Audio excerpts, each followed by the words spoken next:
Hey, hello gang. I am looking for the the preceding broadcasts on what I'm doing here today. Okay, 974. There we go. So Daily Art Adventure number 974 is the predecessor to today's broadcast. But today is, hello, my name's Dan. This is Daily Art Adventure number 990. Can you believe it? And I changed, hey, hello, Uncle. Gorgeous day here in North Carolina. And I called it Finishing a Charcoal Sketch Illustration. Or, as I said on the YouTube channel, Drawing a Charcoal Sketch Illustration. So that requires a little bit of explanation, but let me go ahead and move you guys to your more permanent perch. Looking straight down. There we go. And this is a, 10 more to go. Isn't that something? 990. And I am going to order that new camera. If not today, then early next week. Yahoo. Hopefully that'll help some. This is a copy of an illustration that I've done for this client a couple years ago. And this is what I call my charcoal sketch technique. So usually I use the word sketch to mean it's a preparatory sketch for something finished. But in graphite and charcoal, I have this style that I call a sketch, as opposed to a charcoal drawing. And I don't have a sample of that here, but you can find it on my website. Uncle asked a good question. Did you ever use the water-based graphite? Do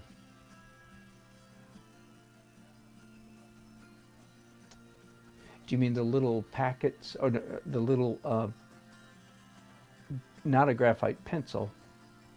I think I know what you're talking about. And no, I did not use the water-based graphite pencil yet. They also sell graphite in a liquid state. You can brush it on and it dries and looks like pencil. So there are two products that I've used the latter slightly. Right, so this is, as opposed to a finished, tight, accurate, realistic charcoal tight drawing, this is charcoal sketch. Here is one of the preliminary sketches, and again, you can go back to Daily Art Adventure all the way back to 974 to find when I created this. And I have done probably 8 sketches since I did this. This has ended up being quite a bit more complicated than I had hoped, but that's right. We finally got it done. And just a second, as soon as I get this light table to come on. Hang on, come on. All right, we'll just go with this and see how it works. All right, can you see that? Not very well, can you? Let me bring you way down. There you go. So this is the finished sketch, but I'm not going to leave you looking that close because you're right in my way. So here is, and Uncle, yes, I do use fixatives in between some of the layers, and I'll get into that later as I proceed. Let me turn these lights back on again for a second so you can see what I'm holding here. This is, I should set that down on my drawing server, should I? That's a mistake. Hang on, gang, there, oops. Hang on. This is an old light table. There, now it's on high. That's as bright as it can go. This is a box of charcoal sticks. So natural, just vine charcoal. Sometimes it's called vine charcoal. And this is how I start out my charcoal sketch drawings, is with vine charcoal. And let me turn this light back on and get you over here and show you a cool tool. So this is a real antique. I love it.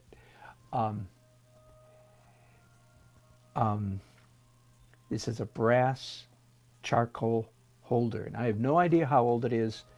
I would guess mid 20th century or earlier. They still sell this kind of product. It has one end to hold large charcoal and the other end to hold small vine charcoal. And it's sad to say, I can't even remember where I got this, but I've had it for many years, and I like it quite a bit.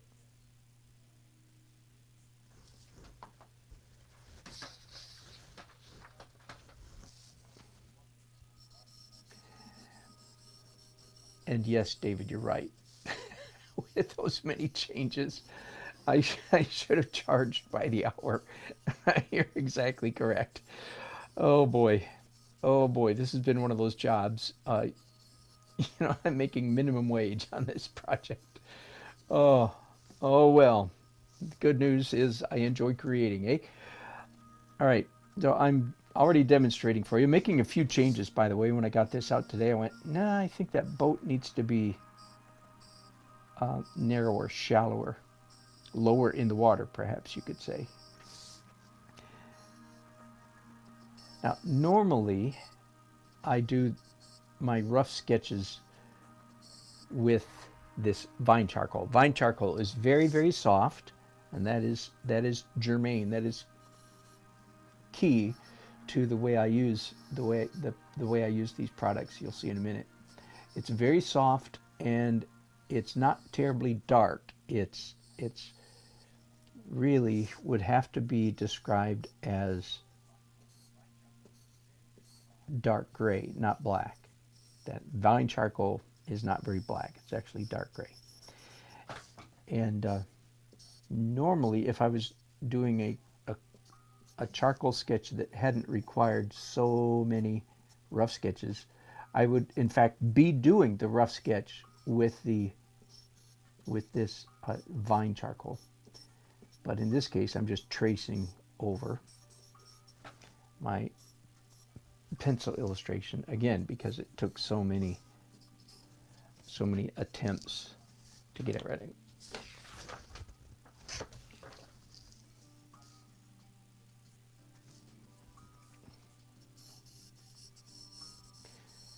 one of the indicators, and this illustration, by the way, is just a sort of a dream. I'm going to move that horizon up. So I actually am acting as though this is a rough sketch, aren't I? Because I've made a change there.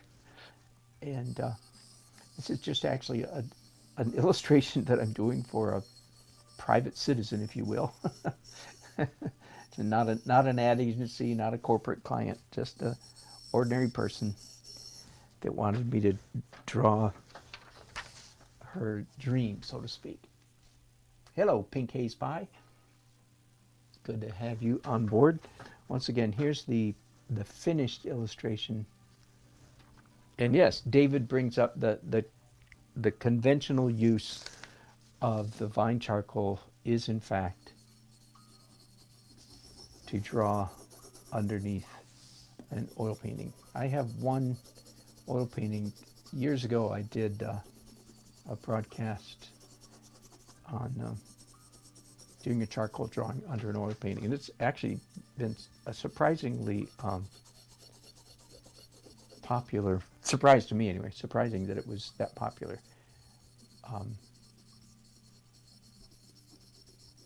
And that's, as I like to say, that's the way my daddy painted. That's a very, very traditional approach. Nothing wrong with it. Nothing wrong with traditional approach. Many artists still use it.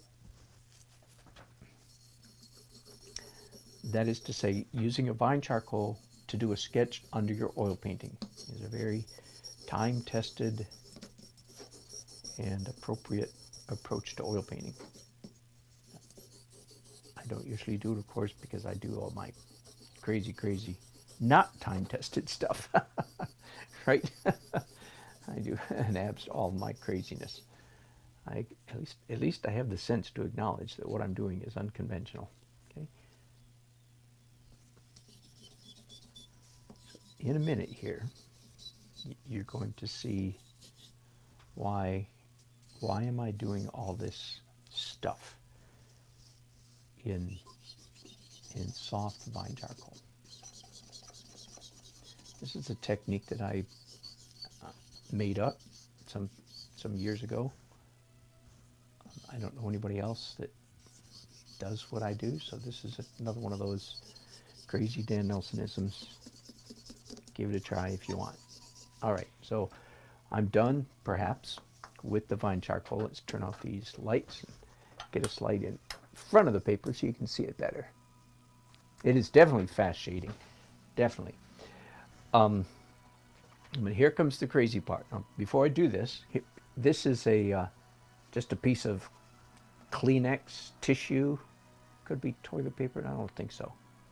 It's obviously been used before. That would be make for good creature feature Halloween type costume stuff, wouldn't it? Anyway, I believe it or not, I keep it because this tissue already impregnated with charcoal powder is better than a fresh, clean tissue. Let me come over here and show you the rough sketch that this is the values I'll be working toward. And here is a previous drawing that I did. Again, a charcoal sketch illustration for this client. So this is the effect I'm after. This is just a poor, print off my printing machine, so it doesn't show the values very well. All right, here's the fun part. Wait, before I do the fun part, sorry. I was about to rub it and said, wait a minute, I'm getting ahead of myself. I'm so excited about showing you guys this crazy technique that I'm getting ahead of myself. All right, here it is. Let's turn off these lights again. Oh, and it is, you better believe, it is white glove time. Oh my goodness. Not to protect my hand. No, no, no, no. This is to protect the paper.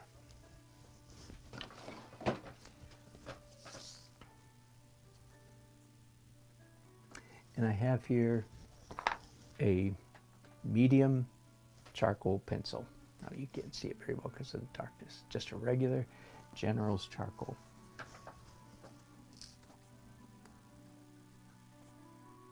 And I'm going to draw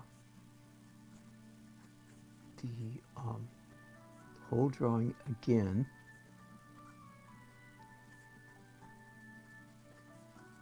This time in charcoal pencil.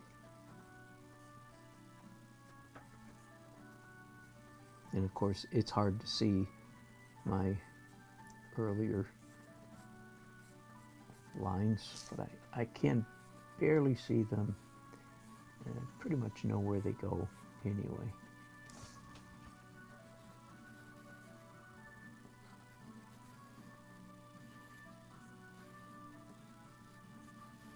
I think this oar needs to go a little bit longer. There we go. Yes, I'm still an artist. I am allowed to change my mind and make refinements to any drawing. When is a drawing finished or a painting finished? The answer is, what? When it's sold, that's right. Till it's sold, I can make changes. So that's what I'm doing, making refinements and improvements. Pretty much every time I do a drawing or a painting, every time I approach the drawing or the painting afresh, I want to make changes. I see things that ought to be fixed, edited. This is certainly no exception. So in a minute here, I'm going to pick up that dirty bit of tissue I showed you a minute ago, and I'm going to rub all over the surface of this drawing, this paper. And then a magical thing will happen. I'll go ahead and tell you what the magical thing is. All of the vine charcoal will disappear and get turned into a vague, foggy, misty, halftone glaze shading. Glaze is not the right word, of course, for the charcoal drawing, but you get the idea. It's going to just get fuzzed out. The only lines that will be extant or still existing still seeable will be these charcoal pencil lines.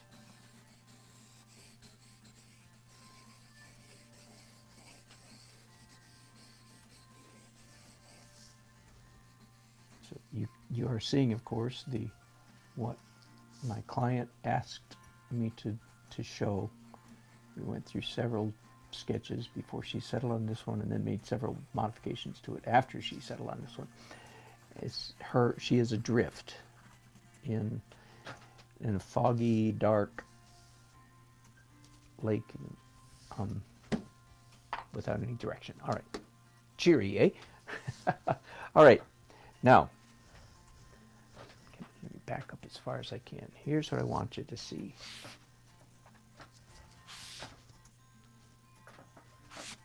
When I said I was going to rub this tissue all over the drawing, no doubt some of you envisioned me going like this, right?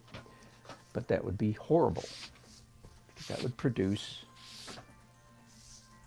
ugly marks. So I am quite intent on creating attractive marks. The essence of good drawing, just like the essence of good painting, is making interesting marks. Got it? So I'm intentionally smearing the vine charcoal with big, broad. Whoops! Hope I didn't crease the paper there. I did, but I think I can get away with it. Let me go back to one of my finished illustrations just for a second. Here's the illustration that I did a couple years ago for this client. And you see this, like that's the strongest streak right there. And here, here, here, and so on. Now you know where those came from. Got it? So that's what I'm trying to achieve here. And as you can see, the vine charcoal marks have essentially disappeared, and all that's left are the charcoal pencil marks. Cool, huh? I'm voting on Tuesday, Uncle. This will not be an oil painting. This is just going to be a charcoal sketch illustration for this client. Pink Ace Pie, you're exactly correct. Same principle, exact same principle as the watercolor pencils. Thanks for noticing that. All right, I didn't think about this part. I want to get, it's just going to be easier just to print off new copy. So bear with me just a minute. It'll take me a few minutes, but I don't have to wait for it. I'm going to print off another copy of the sketch. All right, so as you can see, this doesn't look very much like, this is my rough sketch that I sent to my client early on showing values, and this doesn't look very much like it, right? A little bit, a hint, but a long way to go. So now let's get this thing printing.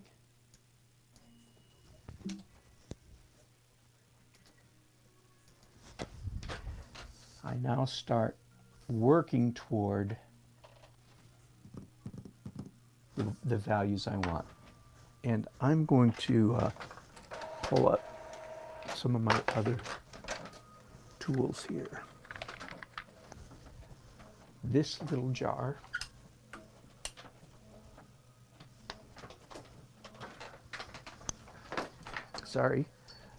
is a jar full of, just a tiny little jar of charcoal powder.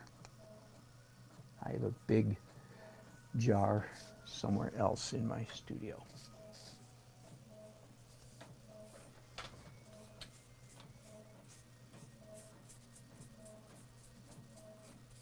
There are many, many, many ways to achieve a value in darkness in the charcoal medium. This is just one way, and it's not as dark as I would have liked, so I'm going to abandon that way. Put the lid. This stuff scares me to death. One good sneeze, it'd be all over my studio, wouldn't it? I'm going to pick up instead an extra soft pencil. Do some very light scribbling shading. You might say, well, why don't you pick the vine charcoal back up and shade with that? The answer is because it's too unstable. At least this charcoal has some stability, stick-to-itiveness, stick-to-the-paperness. Right. This is I wanted to see the details of the girl in the boat again. Of course, that will never do. You know that, right? That's not good. So then I'm going to pick up a blending stub or a tortillon. I really wish every time somebody out there must know it's spelled, you know, an American would pronounce it, or I would pronounce it tortillon, but it looks like a Latin word, which makes me think it might be tortillon. But forgive me, I don't know. I mean, I've heard people call it tortillon, Tillion. The Latin, you know, ends with a double L, which makes me think it might be Latin in origin, and then the double L might be pronounced like a Y. Anyway, it's a tortillon, or let's keep that completely off the picture and just call it a blending stub. Okay, if we don't know what it's called, just call it that. All right, and the sky is not going to be. Now, the bad part of what I'm doing here is I'm losing a lot of that lovely broad stroke energy that I did. But it can't be helped.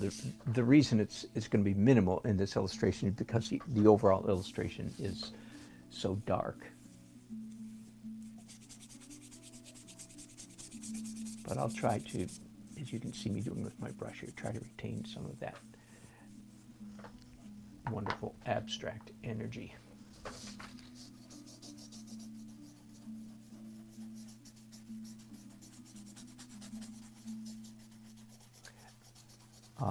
Uncle asked early on about using a workable fixative, and the answer is yes. Workable fixatives are a mixed blessing, right? Because they actually do often eat away, dissolve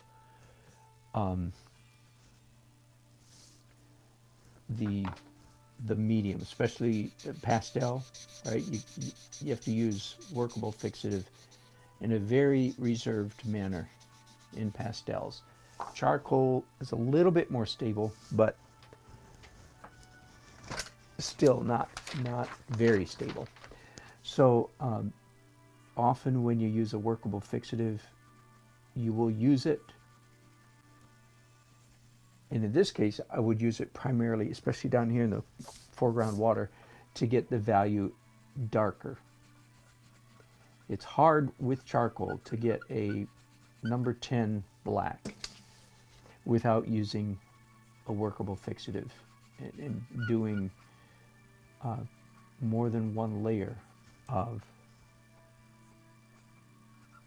charcoal. Does that make sense? So you do as dark as you can, say with a charcoal pencil, and you might feel like it's dark enough, but if you held a piece of black velvet up next to it, you go, ooh, no, it's not dark enough.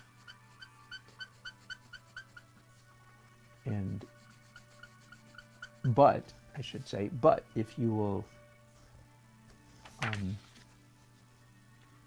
use a workable fixative and then do a second layer of charcoal, then you can achieve black, number 10 black.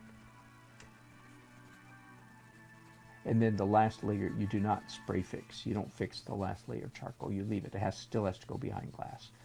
If you do something else, like do a fixative, so it doesn't need glass, that's fine, but you're not going to have a traditional looking or traditional feeling charcoal sketch, because the fixative does leave a mark, so to speak.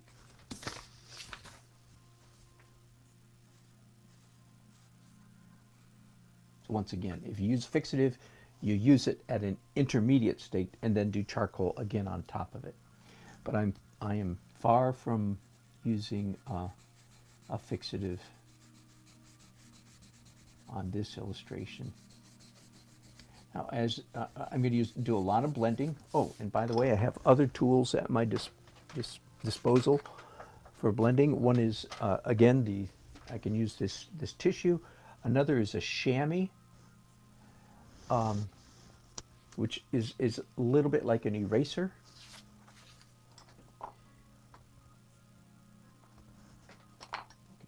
There we go.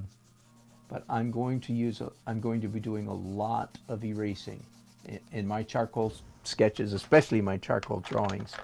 I do a lot of erasing, and here's an assortment of tools for that. Is an eraser pencil, just a regular white eraser, kneaded eraser, and electric eraser. So those are, and I would put the chamois in the category. So those are 5 different eraser tools that I'll be using. I use them extensively and very precisely in a charcoal drawing. I use them slightly less in a charcoal sketch, but I'll still be using them, probably all of them. The difference in my book between a sketch and a drawing is simply the roughness of the finished product. A charcoal sketch, I still want my hand or brush strokes, if you will, to use that analogy. I still want my brush strokes to show on a in a charcoal sketch, whereas in a charcoal drawing, I make it just absolutely mirror smooth. There are no brush or charcoal pencil marks left in the illustration. That's just my terminology. You may use whatever terminology you like, but generally speaking, that's my differentiation between charcoal sketch and charcoal drawing. Is there any scratchiness still left? If there's the scratchiness, like you see right here, the scratchiness of charcoal on paper. If so, then I call it a sketch. When I do a charcoal drawing, and you can see several of those at dannelsonart.com, click on illustrations, then click on charcoal and graphite. You can see many samples of both.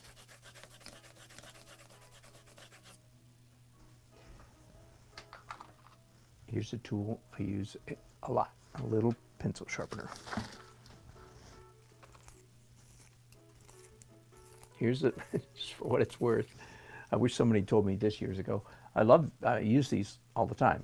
I love them, but they don't last very long. That razor edge just gets dull, and so you really do need to treat them like a disposable tool. They work for a while, and then they don't work anymore. When it starts chewing up the pencil and the lead breaks, that's because your blade's dull. So just pitch it.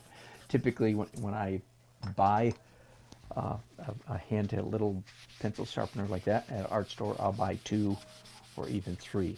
Now, if I really was consistent with that, that would mean eventually, by the age of 75, I'll have it'll be Fibber McGee's closet. I'm barely old enough to know who Fibber McGee is, and I think I only know that because of my parents. But evidently, I think that was a TV show in the 50s, and every time he's opened his closet, tons of stuff fell out of it. That's all. I only know it, again, because of my parents. But I'm still aging myself. That's how old my parents were.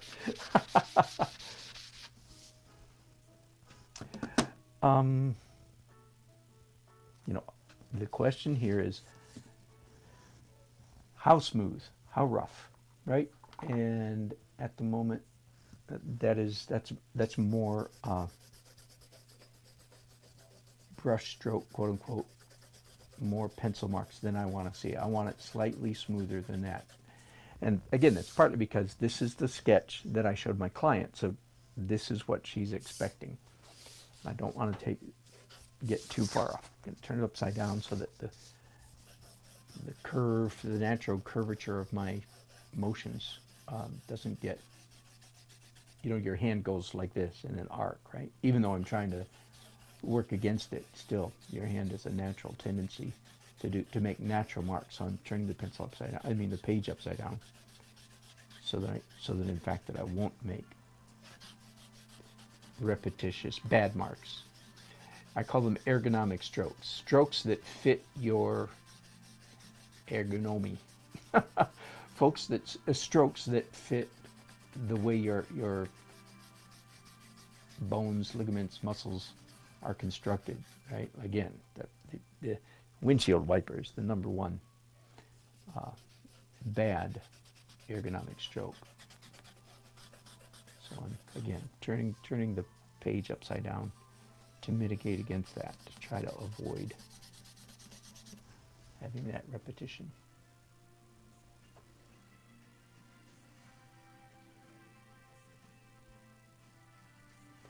David, a dough bean pencil. Yes, Pink Ace 5. I agree with David. What is a dough bean pencil? What is that? I've never heard of such a thing. Wouldn't that be great? We might learn something new today.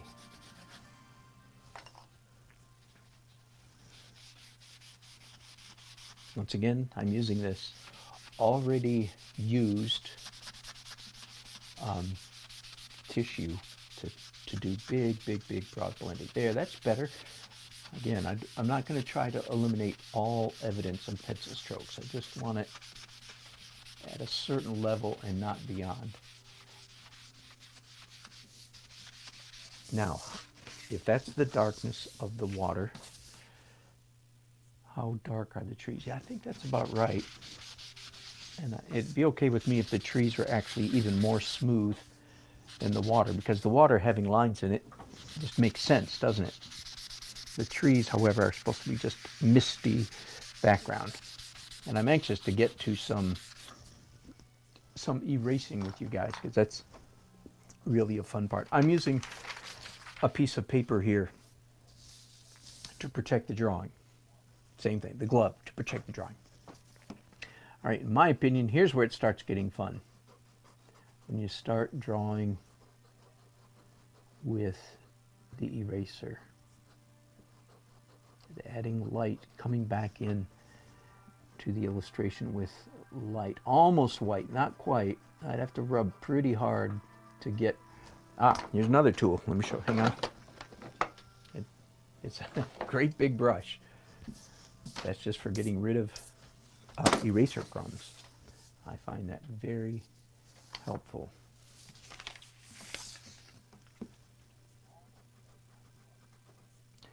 My client originally asked, she envisioned both oars being on the gunwale, on the side of the boat. That I had a little bit of explanation with her and said that really doesn't work very well. Puts all the lines, I talk about this in Daily Art Adventure, I think 974. I persuaded her to let me put one of the oars out drifting in the water this way, and she acquiesced. Hang on just a second. I should show you guys another tool if I can find it. I have one in my graphite kit downstairs. I'm not sure that I have one up here. Oh, good, I do. Good. Good old-fashioned tool. It's called an eraser shield. Very thin piece of metal with an assortment of shapes in it. For instance, I want to erase the oar here, and this is luckily just about the right thickness. I could take an X-Acto knife and I may do that later in this job and carve this down to a very fine point. But this is actually a little bit easier way to achieve the same thing, as long as one of the lines on the eraser shield, you see how thin it is? As long as one of the lines is appropriate thickness, and I think that's pretty close. All right, isn't that fun? Getting a little bit interesting.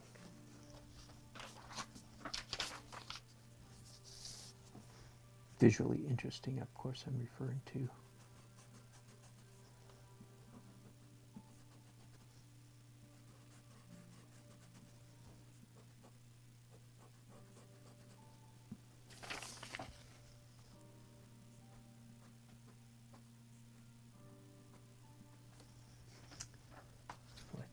do that same, I couldn't tell where the or, how far up it went, and I stopped a little bit short.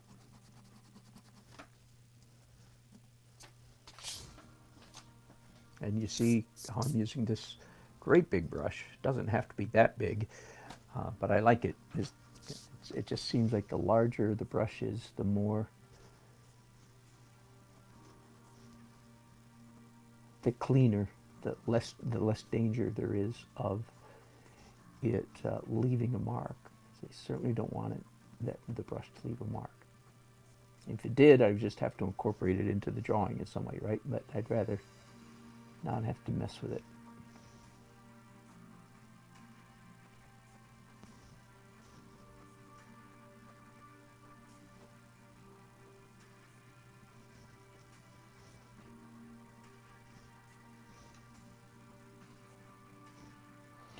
My client and I went around and around and around. She accepted my overall concept pretty quickly. We just did a couple sketches there. But then when it came to getting the woman in the boat, because of course the woman represents my client, my friend.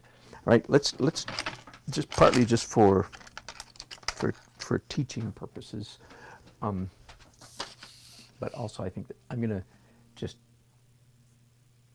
cut off the end of this eraser to give myself a wedge shaped point. Got it? Not a point like a pencil point, more like a knife edge, because I want to do the top of the gunwale, which I believe is actually pronounced gunnel. The boat has a gunnel, right? A canoe has a gunnel, spelled gunwale, and along the top here. So as is the case with so many other mediums, media, for you English majors, I know. I protest. I think when it comes to art, we're allowed to say mediums, even though it's not, instead of media. Even though, as artists, we do use the term multimedia, don't we? Anyway, so we're not consistent, forgive me. But anyway, as is the case with many other mediums, charcoal is a bag of tricks. You can do all kinds of tricks, and that's part of the reason I'm doing this broadcast. I want you all to see perhaps some things you never thought of before when it comes to charcoal. Now, let me confess right up front that I'm calling this a charcoal sketch. And I say a charcoal sketch is where you allow the strokes to remain visible. But because, and this is sort of me, under protest, because the subject matter, the focal point of this illustration is so small, I'm having to violate my technique somewhat. I'm ending up making this look a lot more like a finished charcoal drawing than a sketch. And that's, again, it's simply because I couldn't figure out any other way to get the subject matter drawn without doing this, without making it rather tight. All right, here's another trick. Yahoo, just one trick after another. First of all, I say all the time, if you are doing a seascape in a painting, do not waste your time trying to get the horizon perfectly horizontal. Don't waste your time. Use a T-square, or in this case, I'm actually using I was spending several seconds there getting this line lined up with the edge of the tape. Okay, it just is not worth The human eye is so incredibly adept at discerning. Now, I think that's going to be too tight, but I did want to show you. That is to say, I think that edge is going to be a little bit too hard edged, but I can fix it later. Now, this is a good case where a kneaded eraser has a certain intensity of eraser. The white eraser is more intense, but I want less. So what am I going to use? I'm going to use the chamois. This is a real, I'm assuming, it's a real sheepskin chamois. And art stores, good art stores, actually do sell a little jar or bag, probably a bag of chamois, little scraps, probably left over from the clothing industry somewhere. And it is, in fact, for erasing. So you see, but it's a gentle eraser. It's not as harsh as a kneaded eraser, not as harsh as a white, not as harsh as a pencil. So, you understand? Hey, just for a second, in order of intensity. There we go. I've actually, you can use this or a clean one as an eraser. So, erases very slightly, a little more, a little more, a little more, a little more, most. Get it? This erases the most.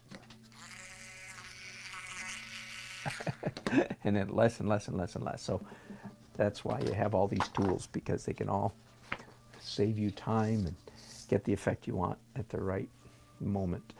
While I've got the chamois in operation, I want it to look like mist is rising off the water. So I'm going to go into that tree area and even do it with a little bit of curving. Now I don't know how this happened. I have a little bit of imperfection, a flaw in the paper right here. And I'm gonna do a little bit to fix it right now and see how much success I have. The answer is not much, so I'm gonna leave it. I'll fix that later. I will tell you, again, more tools, eh? I'll tell you how I'm going to fix it later.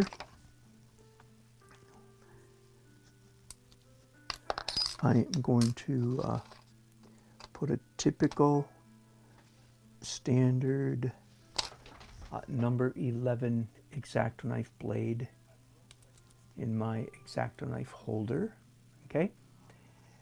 And I have here sometimes called a jeweler's loop. I don't know why they call it a loop. To me, it's a magnifying glass. Everybody knows what a magnifying glass. And I don't think I can't do this and let you watch me at the same time. I'm actually going to go in there with a magnifying glass and scratch it with an X-Acto knife to get rid of this this little bit that might have been in the paper already.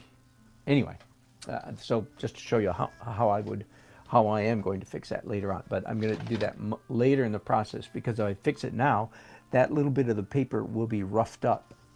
It'll be the right color, but it'll be roughed up, and then it would, if I rub over it with something else, it'll show up again. So there's no point in fixing it perfectly right now.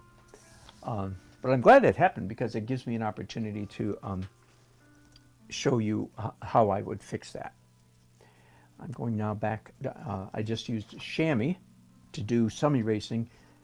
Now I want just a little more bite, a little more impact. So I'm going back to the kneaded eraser. So I want the shoreline, the horizon, perhaps a better word, the horizon.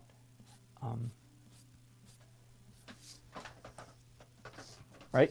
This, I don't know how well you can see this. I think you can see it well enough. This is a good example, in my opinion. If this were a charcoal drawing, I would keep going to do you see that faint little outline mark right there along the horizon? If this were a charcoal drawing, I would keep drawing till that's eliminated, so you couldn't see that at all. But because this is what I call a charcoal sketch, I'm going to leave it. That's just about as much lininess as I want to see. Now,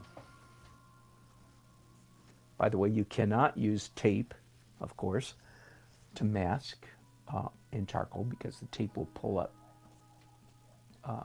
pigment and leave a light mark.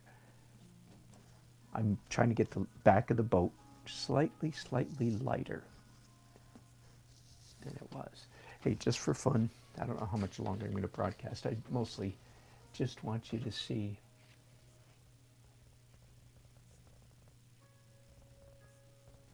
Let me go. Did anybody? What is a dough bean pencil? Yeah, good. Thank you, Uncle. $9, cheap. These things used to be expensive years ago, but they're not. They're not. Oh, thank you for asking. What kind of paper? It's a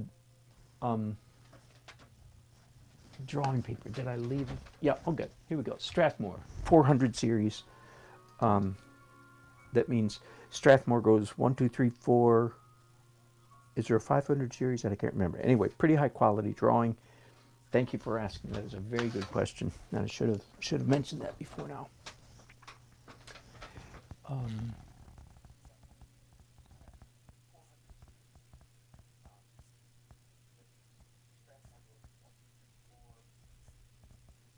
Huh. Thank you for your. Okay, here is now. You have to be careful that you don't get the eraser down so that the metal holder hits the paper. That would be a mess. But theoretically, this is as light as you can get. This is as intense an eraser as you can get in charcoal drawing, right? So this will show me how white can I get. You guys probably can't even see the. I can see it barely. How much lighter that was than what's underneath. I'm going to go back to. Well, no, let's do another trick. Let's just show you another trick of the trade, slightly different. This is a white eraser. It's well used. Let me see if I've got one. Here's one. Yeah, here's some. You know what I'm talking about? These are all basically the same. I think they have different names, different brand names, and so forth. But they work till they disappear. Right? They get smaller with the use. A kneaded eraser never gets smaller. All right, I'm going to again use a nice, brand new, sharp X-Acto knife to create a sharp edge. No, I'm going to change my mind. So I just cut a piece off, which of course gives me a nice sharp edge right there. I'm just going to use this. What a horrible waste of an eraser, eh? That's why I've got so many, eh? They're not expensive. They're pretty cheap. So you use the tools. It's hard to use tools and conserve tools at the same time. All right, and I don't know how well you can see this. I'm going to try to just get the very sliver front edge of this boat, which my charcoal pencil, my eraser pencil couldn't go that fine, right? So, there. Cool, huh?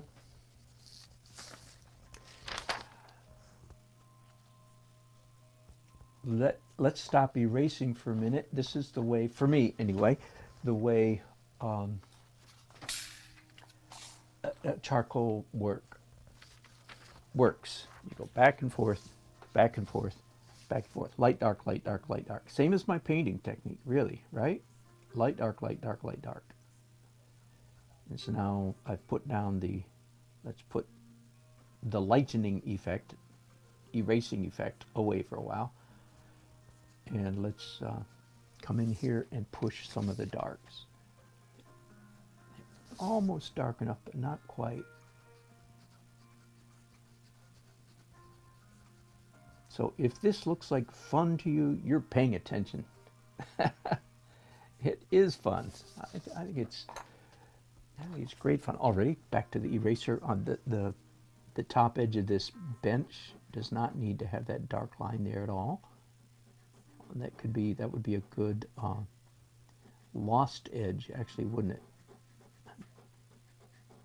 I don't know. I'm going to lose it completely, but I'll lose it to a significant degree. There we go. Big brush again. Same thing. Nah, I'm going to leave that the way it is. Let's go back to the gunnel on this side of the boat. I couldn't. I'm back to erasing already, aren't I? It didn't last very long. With this little edge. So as you can imagine, the sharp edge on this eraser will not last very long. No problem. Then I just pick up my X-Acto knife and carve a fresh one, and we're back to the races.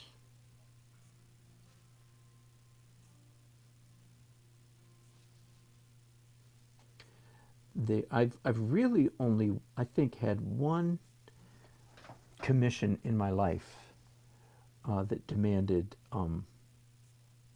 super realistic, or I'm not, realistic is not the word, super finished charcoal drawings.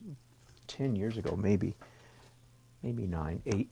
Anyway, and it was so fun, but I did 10 or 12, I think it was 12 illustrations in charcoal. And they were charcoal,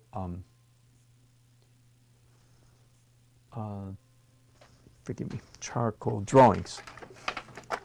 And oh, they were so much fun. And that is what you can see on my website. Just go to dannelsonart.com, click on the illustration page, and then on the illustration page, click on graphite and charcoal. I have graphite and charcoal combined. Back to charcoal powder in a brush. I decided I want this area right above that bench to go slightly darker and very soft. Again, that technique right there is really, this is not charcoal sketch stuff. This is charcoal drawing, kind of drawing. Once again, it's because of the size.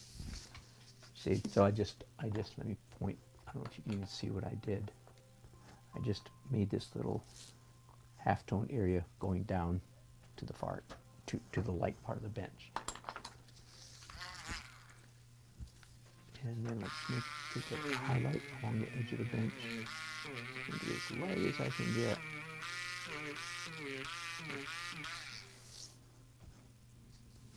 All right, let's get away from tiny stuff just for a minute. Back and forth, back and forth, back and forth. You got the idea? Let's do some of this all-important reflection in the water. Now, I'm assuming you know this. Maybe I don't. Hey, by the way, one of the classes I'll be teaching in a couple weeks at Art of the Carolinas online edition, right? Art of the Carolinas got canceled this year, of course, because of coronavirus. So we are teaching online, virtually, through Zoom. And I hope it'll be great fun. One of the classes I'm teaching is called something like Nailing Down the Tricky Stuff in Landscape Painting. And water is one of the tricky things. And I'll go ahead and give you some of my content right now. Reflections in water. The farther away the water is from you, the viewer, the farther it proceeds toward the far horizon, say, the more perfectly horizontal the reflections become. As the closer the water gets to the viewer, the less horizontal it becomes. So the marks down here can be almost globular, if I can use that crazy word.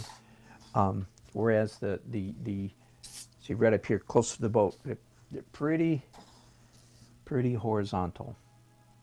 I'll probably explain a little bit in my class why that is the case. It's simple optics or physics, whatever you'd like to call it. But I have a sense that the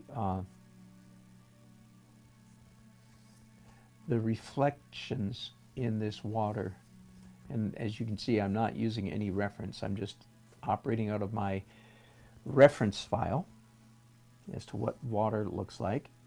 Again, if this were a charcoal drawing, I may indeed, go to Google and pull up several samples of water and I might, and follow them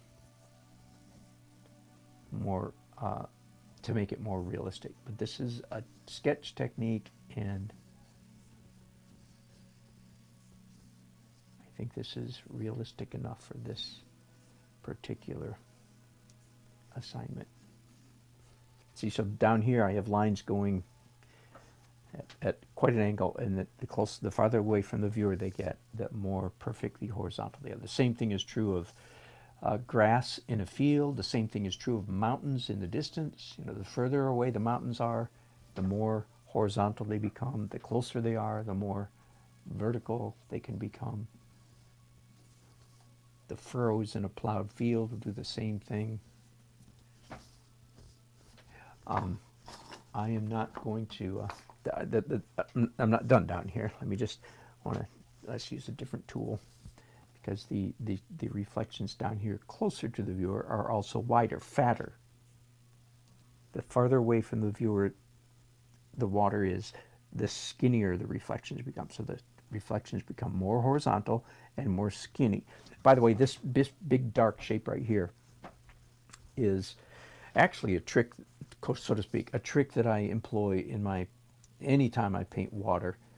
I mean, this is a huge area of the illustration. I almost said of the painting, but you know what I mean. Right? And it's just empty water. That's all it is.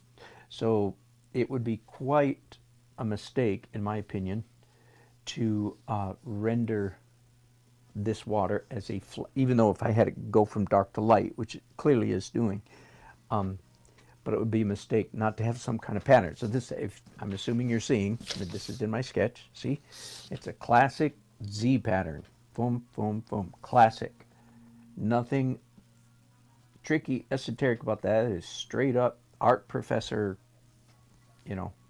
common knowledge. That is not a Dan Elsonism.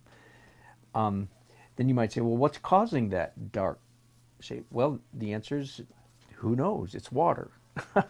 It could be the way the wind is catching ripples. It could be it's a Loch Ness monster, clearly. It could be the bottom of the lake. Actually, in reality, there are a lot of things that can cause this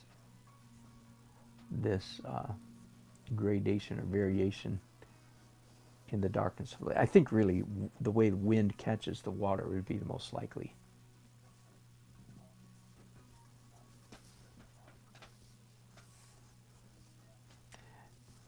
And I may still, let's go up here to the sky for a minute. I think a kneaded eraser is about the intensity that I want. Hello, Jane. Good, thank you very much. Jane, I have not forgotten you. I printed out your wonderful letter to me weeks ago, and I've just been slammed. I'm so sorry. I expect to answer, so sorry, I'm not ignoring you. That's all I'll say. It was very gracious, and I appreciate it very much.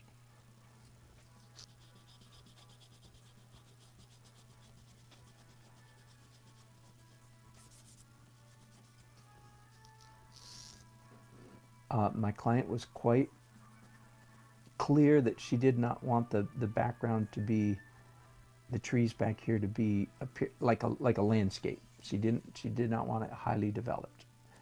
And again, she's not an artist, so I'm trying to interpret, her language. And you know what? I just looked at my watch, and it is time for me to go. I've got a number of things going on tonight. But I'm glad we got this far. I've really shown you already where it will go from here is more of the same, more of the same, more of the same. Back and forth, dark light, dark light, dark light, dark light, until everything's exactly the way I want it. At the moment, it doesn't look like I will be using any fixative on this. Again, fixative is problematic. It's not a freebie, because it tends to make things darker or lighter. It shifts your values. So if I can get away without it, I will. I think I want all of the water to get darker. So I want this corner to be slightly darker, but then this Z shape also to be darker. But I think I can achieve that level of intensity, that level of value, without going to a fixative. I don't think that this drawing is going to have any number 10 black in it. That's just not, it's a foggy, misty, hazy scene. And I've got black here in the boat, and I think that's plenty black enough. All right, thanks for your company, you all. And hello, Jan. it was Jan, not Bonnie. Thank you for correcting me, my dear. Thank you, thank you, thank you. Actually did go back and see that when I can't remember why I was back and caught that comment. Oh, it was on my PayPal account. Thank you. Anyway, bless you. Thanks so much. I guess I'll move you guys so I can say hi to your face. Somebody might be watching. Say, who's this guy that's talking? That'd be me. With my monitor in my ear, everything worked today, I believe. And it's been great fun. Appreciate it. Be back soon. Bye-bye.